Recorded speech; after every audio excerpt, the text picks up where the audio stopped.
Hi, okay, so you know that I was just doing some kind of meal prep and getting rid of some corn and tomatoes. So I did my corn on the steamer. I cut off the corn on, there's a little mess, the corn kernels off, and then I was like, I need to get all this corn into a freezer bag because that's what I do is I freeze it, then you don't have to worry about salt, sodium, anything in cans. So super, super awesome, super easy to do. You just steam it, so I'm steaming the rest, and then look at the cutting mats. They fit in. So look, so you just actually tip it in, that's it, and then you just scrape it the bleep down. Isn't that the best? Don't worry, they go right back. So yeah, isn't that great? Where, you know, you just kind of scoop a little bit in and then just slide it in. And then even if it's flat, just do this sideways with the bag flat. And that's it. Shake it on down, scrape out the rest. And I'm just waiting for the rest of this corn to steam. It's like 45 seconds left. That's it. I squeeze out all the air. Right, so you can do it that way.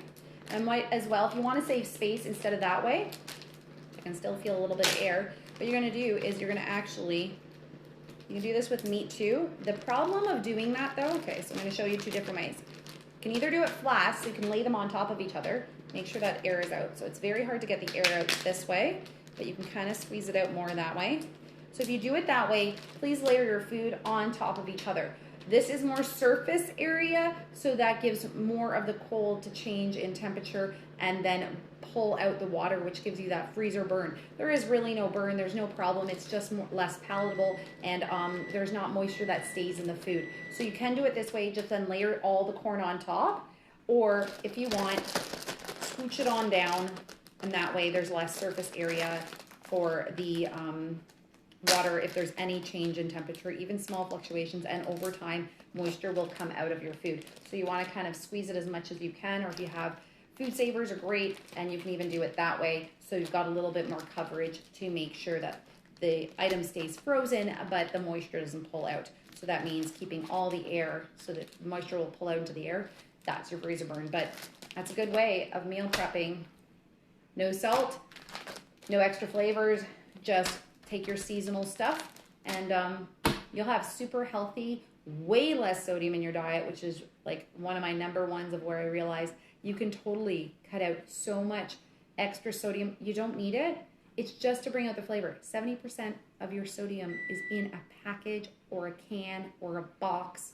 So when I do this, I know there's no salt in it because I never added any. So I highly suggest going to a fruit stand, vegetable stand, whatever it is, grabbing seasonal stuff when it's cheap, and meal prepping so that you can have this for either your corn tortillas, a side dish on Thanksgiving. Yep, it'll keep. And then guess what? Azteca soup. There's so many options. Bean corn salsa.